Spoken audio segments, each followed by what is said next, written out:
Oui, bien-aimé dans le Seigneur. Oui, liboso na yo, na pusani na poko na lelo na komi kitisa. Toi qui as du prix aux yeux de notre Seigneur Jésus-Christ. Toi qui as de la valeur. Et na poko na lelo, kopesa susubili na molimo. Parce que la Bible nous dit, l'homme ne vivra seulement du pain, mais de toute parole qui sort de la bouche de l'Éternel. Laisse que la parole d'aujourd'hui, Oyoko Yoka, épée sa vie. Na onyon se kufa ki na kati ya bomo na yo. Au nom puissant de Jésus-Christ. Je me présente, moi c'est le docteur Alec Akoto Chaliba. Je suis le docteur de l'évangile de Jésus-Christ. Et nous allons permettre que na pousse na liboso na yo na poko na lelo na faire passer au message oyo habité mateya malendisi et je crois que okozala édifié. Bien-aimé na lingina loba boye. Bien-aimé, ceux qui okoyokanga attentivement, laisse-moi te dire qu'au nom de Jésus-Christ, la vapeur sera renversée. Ceux qui oyoka vraiment matéa oyo, peut qu'on mette en pratique. Lelo, ils ont makambo ebele ko changer na kati ya vie na yo. Lelo lité na biso evandi na livre ya Matthieu, chapitre 8. Verset 6, ti kosukisa na 13. Bakomi nini na mukanda ya Matthieu wana? Nangina betolo lokola lisolo, comme ça comprendre ngo bien. Bible lobi nini? Yesu Masia, kouta place auta ki kosala bikamwa pe ai akoti na kati ya Capernaum. Na nzela wana, kokota na Capernaum, akutani na centenier. Un soldat romain. Tant akutani na ye, soldat oyo aye a se précipiter liboso à Jésus-Christ. Pona ko bonde la ye, Yesu Kristo. Tala na ndaku na ngai. Musali na nga moko azobela. Aza frappé na paralysie. Alali na mbeto, azo souffrir makasi. S'il te plaît, bikisa ye. Yesu Masi a eu parole. Ebisi centenier oyo. Alobi nakoya, apesi promesse nakoya. Centenier oya répondre maloba. Alobi au Seigneur. Tala, ngani nazabwe, nazape na se mibeko. Bakonjo bazali kolo nanga bapesa kanga mibeko. Me ngai pe nazana ba mbolo oyo bazana se nanga. Napesa ko mobeko yo, kende kuna akei. Yo, zonga bwe azongi. Pe no bakana musali nanga sala bwe asali. Bible lobi, Yesu tangu ayoki maloba oyo centenier alobi, Yesu akamwe makasi. Akamwe nini? Alobi, jusqu'à présent, nous n'avons kondima ya boete na kati ya Israël. Nous n'avons kondima boete na kati ya Israël. Eza na batu bakouta na Orient, eza na batu bakouta na Occident. Bakoya ko vanda na mesa ya bokonzi. Balia na kati ya royaume ya bonzambe elongo na Abraham, na Isaac pe na Jacob. Nzokande banebele ya bokonzi ya nzambe. Bango bakosala nini? Bakozala te na table wana. Bakozala chasser pe bakozala précipiter dans l'abîme. Kuna bisika bakolia mino pe kolela. Ona Yesu mutazoloba. Alobi oui, mutuna bika. Kaka nenga zoloba bongo. Mutuna sale nini abiki. Ya mutu ya lobi nini. Qui te soit fait selon ta foi. Tonga silisi koloba bongo. Mon serviteur ya centenier oyo asale nini abiki. Oui bien aimé, partage na biso evangile na Matthieu o. Problème eza nini bien aimé. Problème na biso lelo. Ezali nanu message otungi to partager. Thème na biso alelo ezali qui te soit fait selon ta foi. Et salamela yo kolandisama kondima na yo. Avant tout bien aimé dans le Seigneur, N'habite ceux qui peuvent apprendre. Ou alors na ko rappeler. To pe na ko yebisa yo. Yeba ke kondima. Na kati ya loi ya vérité. Ezana kondimo ezalaka positif. Pe ezana kondima o ezalaka ya malamu. C'est pour cela que vous allez remarquer quoi? Mututam so azana likambo azo sala. Mais tellement que yemoko azana kondima d'une manière négative. Au moins appelle likambo ne salamité. Mais mutazo sala appelle likambo. Mais so azana kondima moko d'une manière positive. Au moins appelle likambo ne salami. Mais pourquoi ça se passe ainsi? Parce qu'il y a tout simplement une discordance. Nakati, il y a langage interne et externe na biso. Discordance ezani. Ezali manque d'harmonie nakati ya mutu ye moko. Donc mutu maloba zo bimisa na munoko na ye. Na maloba azo kanisa na kati ya motema na ye ezandenge moko te. C'est ce que j'appelle la discordance. Désaccord. Manque d'harmonie. Kati na mutu ye moko. Et so sala ke mutu asala nini? Abimisa ba fois moko négatif. Exemple. Bebi na mutu. Nazana problème. Ba sambeli pona yo. Mais yo moko mi pousse ni ba sambela pona yo. Musali angani ya nzamba tiope maboko. Mais komona na motema na yo mondimi. Osani. Yo moko ondima te. Ke osimba. Ou alors, ozo bela. Maladi songolo pakala. Yo moko ke na hôpital pa munganga. A soigné yo. Tolobaka ke munganga a traitaka. Mais o abikisa ke zanzambi. Mais malgré bazo peso ba kisi melabwe basale liyo ordonnance basale examen bimisi ba résultat maladie munga sale yo ordonnance yo keno ko mela tia ko ndima ke nzamba ko sala mais yo moko na bozuna mutema no osani ondima te parce que yo lingota la forme lingota la munene lingota la prix à kisi. Donc cela veut dire que discordance et kotikati na bo moto ya mutu ye moko ami memi ye moko na hôpital. Basali examen, bimisi maladie, basali les ordonnances, pesi bakisha mela. Mais kaka muto emoka mi memaki na hôpital na idée que aki ne cause résultat malam. Mais kaka la même personne wana yemoko na samuté mané ondi manete kako bika.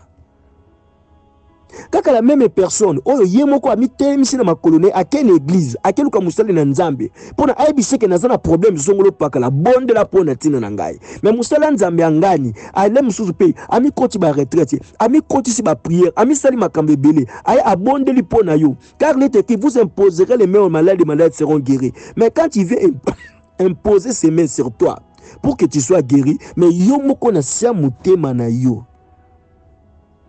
Aux zones doutes. C'est ça que j'appelle la discordance. Ce qui fait aujourd'hui que bana na nzambe, ba luka nzambe, ba bondela nzambe, mais ba somona biyano te. Or la Bible nous dit qu'il te soit fait selon ta foi. Bien-aimé, centenier oyo tango akutani na Yesu. Et le quoi liboso a beta qui s'était zanini. Et le quoi liboso a beta qui s'était besoin ma casse au azala kinango. C'est vrai, n'en peut parfois tous la canaba besoin ma casse. Autre que n'a koluka solution pas na Yesu. Mais tant wa kutani pe na Yesu, qu'est-ce qui s'est passé? Atalisi Yesu masia ba doléance na ye. Atalisi Yesu masia requête na ye. Atalisi Yesu masia tension de prière na ye. Ve na ye souci nini azala kinango. À propos ya serviteur na ye. Oh là là qui n'a mbetu frappé na paralysie en train de souffrir. Yesu a péché rendez-vous. Bien-aimé dans le Seigneur. Soit ngano ba péché au rendez-vous. Parce qu'on dit banabisu ekwe ya yango wana. Mais malgré cela, les messieurs malgré rendez-vous ba péché qui mais asaleli Yesu masi a croquis.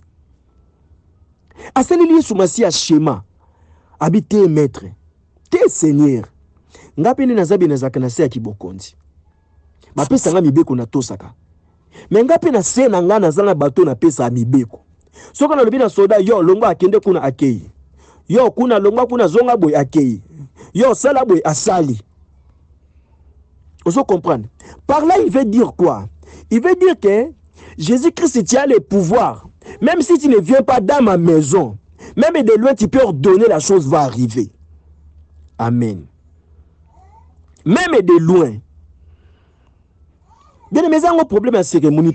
Et ça a un problème à zigzag. Même de loin. Même par une simple parole. Et ça a un problème à l'obamilaïté. Et ça a besoin de prière en anglais. Il y a qui chinois et français. Et ça a besoin de prière éloquente et éloquence. Non. Et ça problème ya nini? Ya kondima. Et tant que Yesu a moni modèle ya kondima oyo. Et modèle ya kondima oyo na solo bake ezo zanga lelo epa ya ba Kristu. Ezo zanga lelo epa ya bato bazo pousse le pembeni ya Jésus-Christ. J'ai l'impression que ebele na bato oyo bazo pousse na pembeni na Nzambe. Bato ba yebi kutu Nzambe makasi. Ondike kondima na bango eza affaibli. Ondike bana kondima na makasi te. J'ai l'impression que bato kutu ba yebi Yesu Masia malamu te. Bango nde ba osala ba grande chose. Bango nde ba otalisa kondima na bango. C'est pour cela que Jésus-Christ a dit à tous ceux qui étaient tout près de lui. Abi, je n'ai jamais vu cette fois en Israël. Pourquoi le bibongo? Parce que soldats n'ont pas qui romains. Attends qui t'es dit soldats bazala kanango et puis en plus zala qui romains. Aota qui wapi? Aota qui na pays au ba konza qui Israël. Mais malgré ça, a kiti ba grade na ki soda, a kiti si romain na ye, ma ye komi kiti pas na Yesu Masia. Bien aimé, à combien de fois ton yoso pousse na pembeni à Jésus-Christ? Mais on se l'engoya na ba grade non comme le général syrien. On se mone si kani nous soit solution na ba problème na yo. Tu viens de Jésus-Christ mais avec tes grades comme le général syrien. Tu viens de chez Jésus-Christ olingi ba sala nini? Olingi te ba yambo na ba cortège, olingi ba sala ba prière moko spécial, olingi ba bonde la ba prière moko boye. So ba bonde mo muke et tes prières on ndiki na moni ko te simbi na ngote. So ba bisho salabe na moni ko to makamoko to ndiki simbi na ngote. Et tu viens chez Jésus-Christ ozolinga o luka o tala nde bilongi ba sali. Te omona ke o prière il faut qu'un pasteur américain muta sambi na anglais prendre makasi wa, ou bien un pasteur britannique. Au fond, il y a un problème, on dirait un pasteur japonais, ça mais qui japonais, mais un pasteur chinois. T'es bien aimé. Makamwa Nzambe, ils ont makamba bilongi abatute. Ils ont makamba forme abatute. Bien aimé, Nzamba za capable ya kobikisa yo par ta foi. Atana nzela ya mutu mo yozo mona peut-être pamba na misu na yo. Moins âgé ou plus âgé que toi. Moins intelligent ou plus intelligent que toi. Moins fort ou plus fort que toi. Pauvre que toi ou riche que toi, Nzamba est capable de faire. Mais qu'a dit Jésus-Christ au centenier? Qui te soit fait selon ta foi. Mais tellement que qu'on dit manabiso bana na Nzambe, oh to na posa Nzamba sali la biso, to komi ko linga to tiela ngona mo ba mesure, to linga to tiela ngona mo ba ingrédient. Donc si qu'on dit ma au bâti ba ingrédient. C'est pour cela que Jésus-Christ a dit à la foule qui était tout autour de lui que et belé naba o basé à royaume boza la chasser pourquoi? Parce que bana kondimate boye pa ya Yesu Christ Masia bana kondimate ba Christ belé ba pousse ne pas Nzambi bana kondimate pour ne yazo bona que solution ne faut pas pa pasteur Songolo, solution ne faut pas prophète Pakala, solution ne faut pas apôtre Songolo, solution ne faut pas évangéliste Pakala, ce qui docteur Songola bondeli pour nene makambego simba, ce qui évêque assemblée pour nene makambego simba, ce qui père inter assemblée pour nene makambego simba, ce qui curé inter assemblée pour nene makambego simba. Bien aimé, non. Bien aimé, la bénédiction de l'Éternel ne vient ni de l'Orient ni de l'Occident, mais la bénédiction de l'Éternel vient de l'Éternel, de l'Éternel. La bénédiction ne vient ni de l'Orient ni de l'Occident, mais la bénédiction nous vient de l'Éternel. Pour toi, la bénédiction peut être la guérison. Pour toi, la bénédiction peut être le mariage. Pour toi, la bénédiction peut être le travail. Pour toi, la bénédiction peut être le voyage. Pour toi, la bénédiction peut être la réussite dans tes études. Pour toi, la bénédiction peut aussi être la conviction.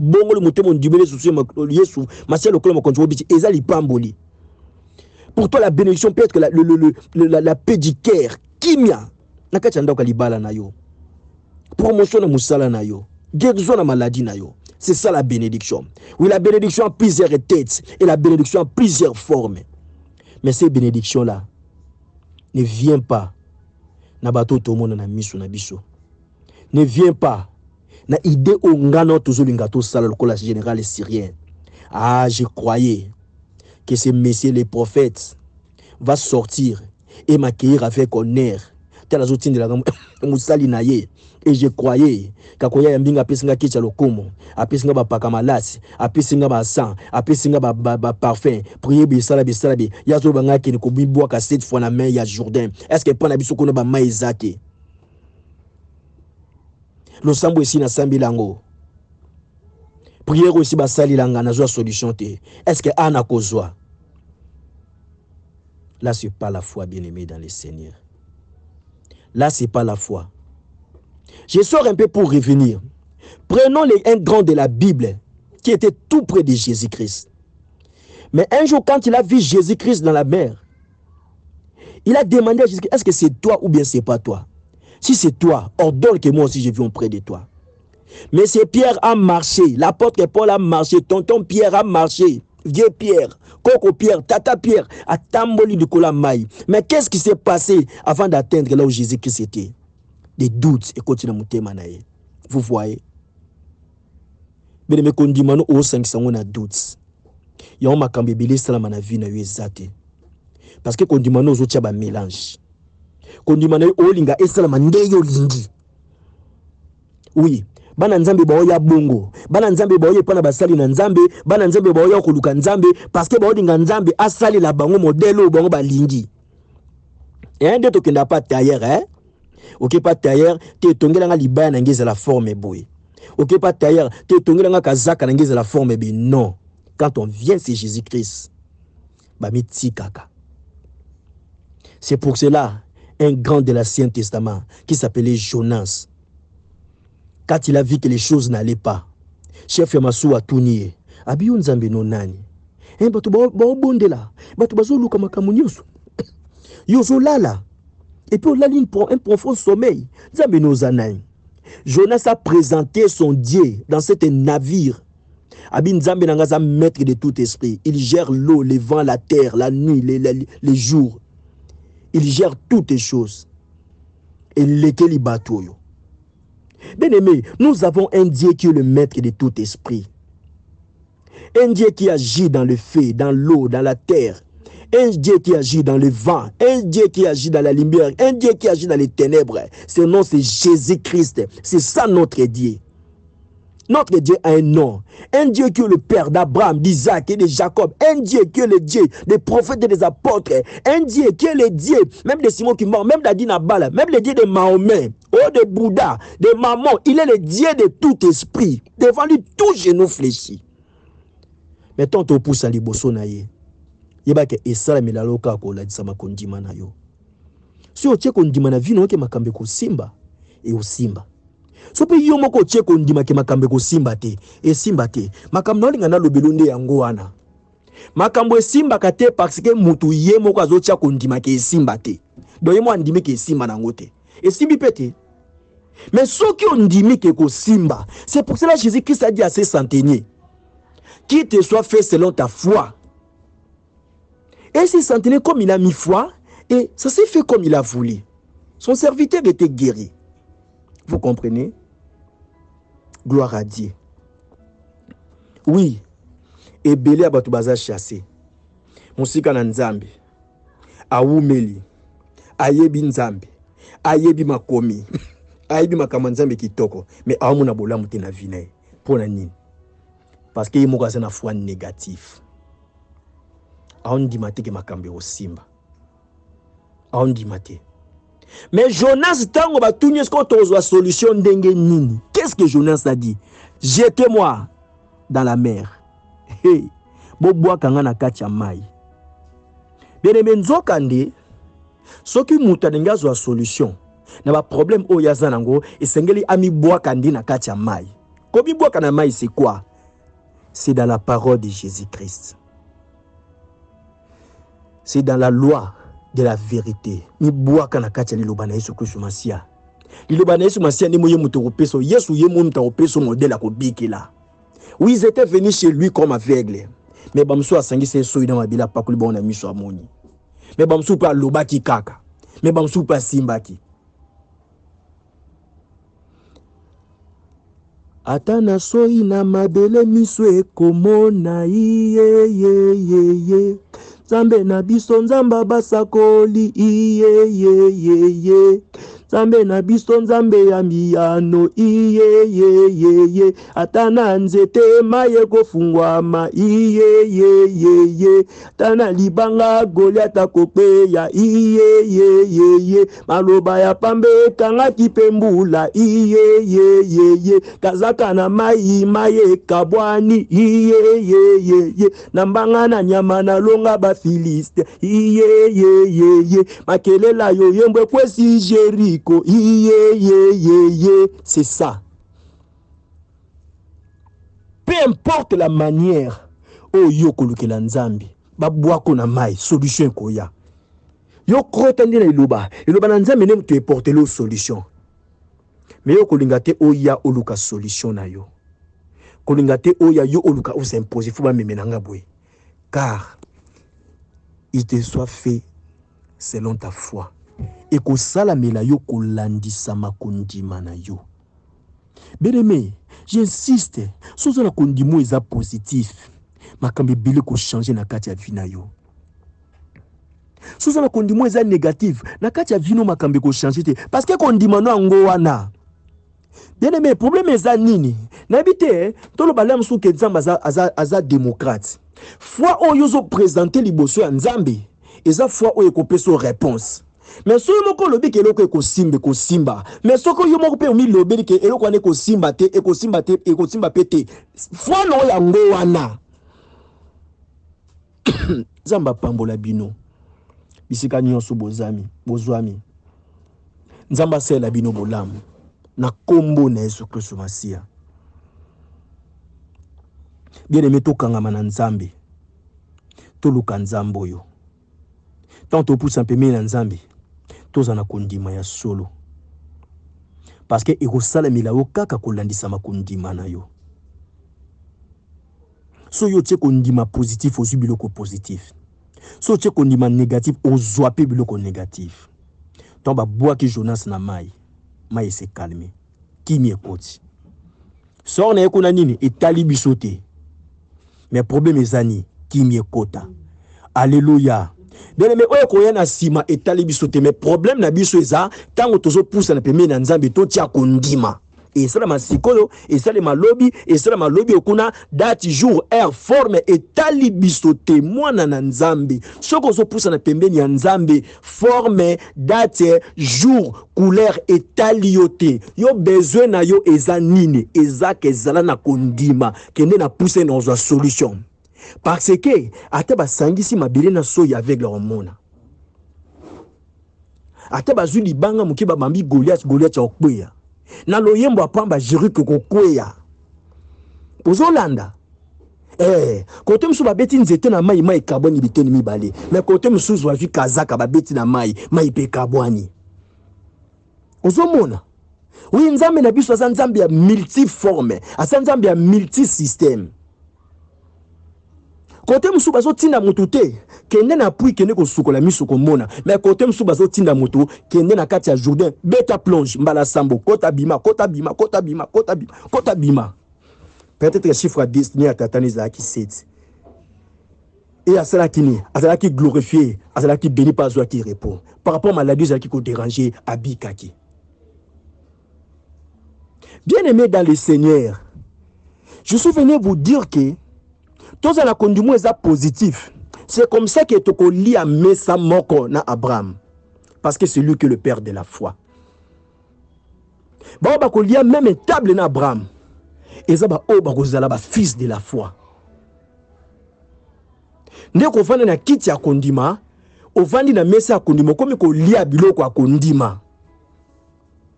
Pour Abraham ton a bimaki. Aïbe te place au kende. Ma bima ikaka. Oso comprendre. Mais il y a une chose qui m'attire dans la Bible. Hein. Comprenez que Abraham a été ordonné de sortir dans la maison de son père, de sa mère, de ses grands-parents. Dans le village d'origine, dans Abélé, Abima, mais arrivé à Jacob, Jacob a été ordonné de retourner. Jacob a été ordonné de retourner dans la maison de son père, Isaac. Dans ce monde, problème est tous en a positif. C'est comme ça que Nzamba opambola biso. Tous en a positif. Bien aimé, na kati ya milimu na biso tolongola tout ce qui est négatif. Tout ce qui ne confesse pas le nom de Jésus-Christ comme Seigneur et Sauveur. Tout écarté en haut, tout délogé en haut. Oui, j'aime cette partie de la Bible quand on cite que tout ce qui n'a pas été planté par le Père Céleste lors de l'essai sera déraciné. Bien aimé, tout déraciné, tout délogé, tout déterré kati na biso. Tout déboulonné s'il est faux. Tout ce qui n'a pas été planté par le Père. Parce qu'il y a un homme qui a étouffé foi na biso. Au monde. Il y a un homme qui a étouffé, qui freiner, qui bloquer, qui dit manabiso. Et il y a même la communication d'ingrédients. Donc, mouton il y a faut boy. Mouton il y a habité la selon modèle à monaki na gauche. Mouton il y a habité sa selon modèle à monaki na droite. Oh, mouton la modèle naïe. Mais bana ma passe babota ma jour moko. Babota ma heure moko. Mon mona ka mo ba minute o kesina. Noki tata mo alobi, ba tumi bali ba kola la mbetu mo me ba lota ndoto moko te. Bozo comprendre. Ah. Dans tout ça la bongo. To tia kondima na biso na misala. To longola tout ce qui est négatif. Et ça les mandenge nini et ko la wapi et ko banda wapi bien aimé wane taliote. Mais ce qui est vrai ou bien ou est talio que Jésus-Christ est le maître de tout esprit. Amen. Oui, bien aimé, c'est par là qu'il y a un ici. Jésus-Christ est le maître de tout esprit. Bien aimé, il y a un bon là. Et nous avons un conseil, prière ou la paix pour nous. Bien aimé, il est temps de libérer nos esprits. Il est temps de libérer nos esprits. Je vais te dire tantôt que qu'il te soit fait selon ta foi. Si tu ordonnes à ton esprit d'être libre, ton esprit sera libre au nom de Jésus-Christ. Il est temps de libérer ton esprit. Na bon de na poko alelo na kombo de Jésus-Christ Masia. Esprit no bisika nyonso bazala ki ko gérer, ko diriger, ko contrôler yango. Ezwa liberté na kombo na Jésus-Christ Masia. Nazo bonde la, be ingrédient nyonso ya ka kokota na kondima na yo, pona ko empêcher mona bolamu na nzambe te, ezala déraciner, déterrer, déloger, précipiter les arides au nom de Jésus-Christ. Na ye na poko na lelo, na kombo na Jésus-Christ Masia, ko bonde la, ko banda lelo, esprit na yo e banda ko longa. Yo muto lota ka bandoto, balanda ko okima kakaka. Ko banda lelo okima lisusu te, o ko affronter batona pe ko loka bango na komo de Masia. Na ko bonde la, na poko na lelo, yo mutu oyo, o lota kaka, oza ko se retrouver place moko oyo yebate. Ko banda lelo, pa place yo bana ko se retrouver, o bana ko reconnaître facilement, pe bana ko comprendre ce qui se passe au nom de Jésus-Christ. Na ko yebisa ko bonde la, pona yo, oyo lota kana bandoto na yo chaque fois, o lota ke obungi, OK soit transport mais transport ezate. Banda lelo zo ka transport na ndoto na yo, pe kende na destination. Na ko bonde na tongo na lelo, na poko na lelo, na ngonga oza ko yokanga, ke esprit na yo ezala libéré, esprit na yo ngona ba contrôle na ba surveillance ya monde de ténèbres, esprit na yo bi mona ba prison, hôpital, ba école ba kabutu, esprit na bi mona milaki, na ba nzungu, na pungu na ba kinyeta, esprit na yo bima, e bi mona ba wenza butu, manipulation satanique ezala na nguya te likolo na yo, soki ba saki ko surveiller na ba radar, ba antenne, be côté hépatique, miwa surveillance caméra nzwe, banda le monde de ténèbres, ba perdre contrôle na yo, ba perdre contact na yo, yonde bana ko s'imposer, na ko donner na esprit na yo, e bana ko dominer à partir de maintenant, na kombo nezmasia, na ko donner l'esprit na yo, ezwa liberté lelo, na kombo nezmasia, na ko donner l'esprit na yo, ezwa possession au nom de Jésus-Christ. Omi mona kaka na bandoto na yo, oza place ya salité, banda lelo, esprit ne se retrouver bisiko eza propre, esprit ne bi meska ba kanga kyango, esprit ne bi meska ba coloniser kyango, parce que dans la Bible nous dit en réalité dans l'homme c'est l'esprit. Bien aimé, ce que esprit ne allait manipuler, esprit ne allait gérer, esprit ne allait diriger, allait freiner, bloquer. Comment on appelle la motoboy, mais au moins la moïsake, on va manipuler, gérer, diriger, peut bloquer. Et on a ce que bon de l'indépendant esprit na yo. Au nom de Jésus-Christ, au lieu de traiter ton corps, je vais traiter ton esprit. Que ton esprit soit libéré. Que ton esprit soit libéré. Bisika nyonso oyo, bazongi sakao. Oso komi mama, oso komi tata. Mais oso komi monaka oso tanga classe l'école primaire. Allez, bima na komo nesumasia. Eso bima libala wana. Mais oso komi monaka oso na kati anda kwa libala wana. Bima na komo nesumasia. Mutone si bo kabwana. Mais omi monaka ke bozane na bolingo. Bima na bolingo wana na kombo nesumasia. Que ton esprit soit libéré. Yo mutobi monaka kaka. Nandaka ba para. Mais solongwa kuna ce que ça retenu kuna bimana kombo na Yesu Kristo masia na ko libérer esprit non na kombo na Yesu masia esprit nous va libérer na poko na lelo au nom puissant de Jésus-Christ chaîne 4 na lien 4 na masque panza na voile pasu kamire ko ya prison bukana italba wenze l'école baba ki abutu e panza na kombo nesmasia esprit non et soit liberté na pour connaître l'eau yo moto ça dit ko yo kangai j'ordonne à ton esprit et soit liberté.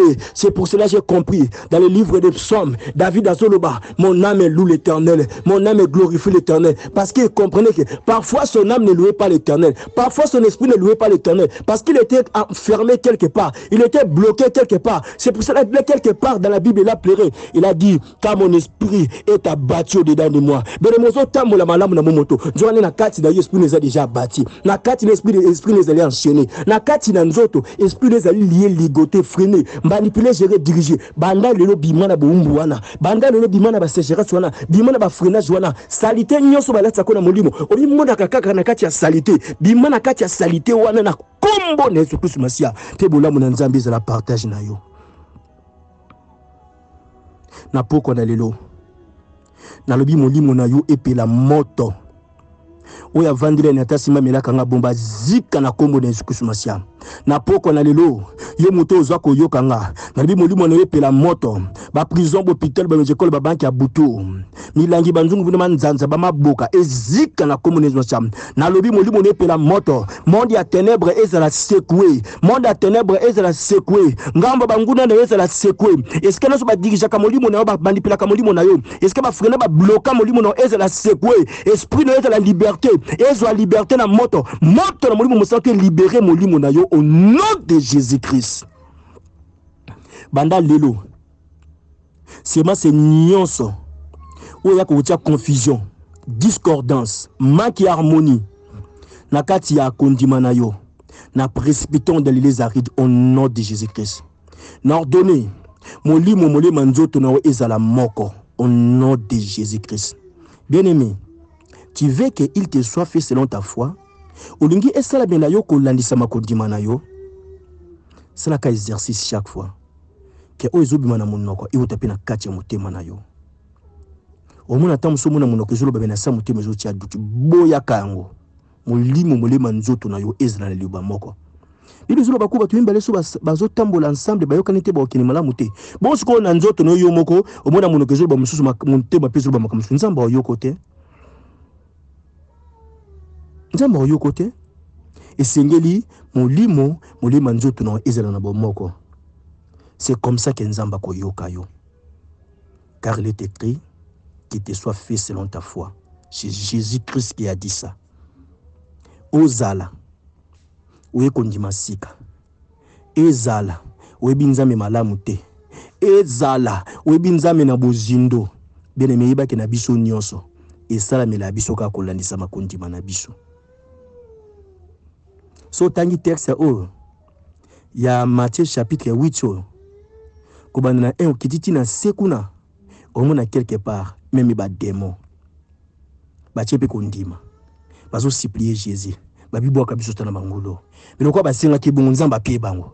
Oui, à combien de plus fortes raisons ce qui nzambe Yesu masia azo répondre na ba démon o basengi ye na kondima bongo yo senga na kondimo zwa te poanini.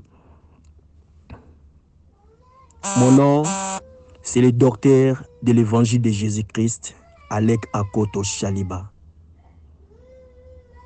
Vous en avez besoin de conseil, vous en avez besoin de prière, ou bientôt côte en profondeur et un message oyo.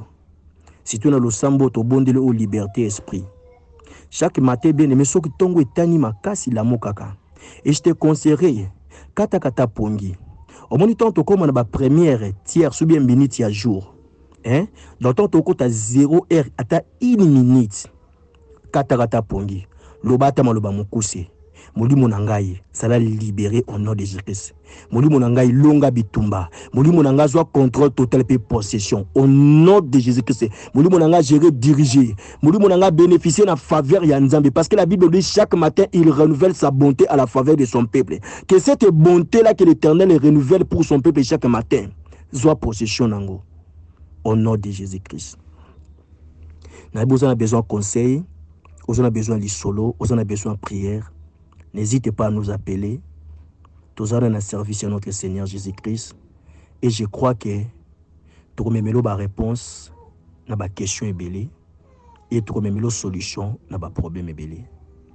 Numéro nabiso pour la déconnaissance sur la bande à Mboka, plus 243 89 70 22 931. Je répète, na libande à Mboka.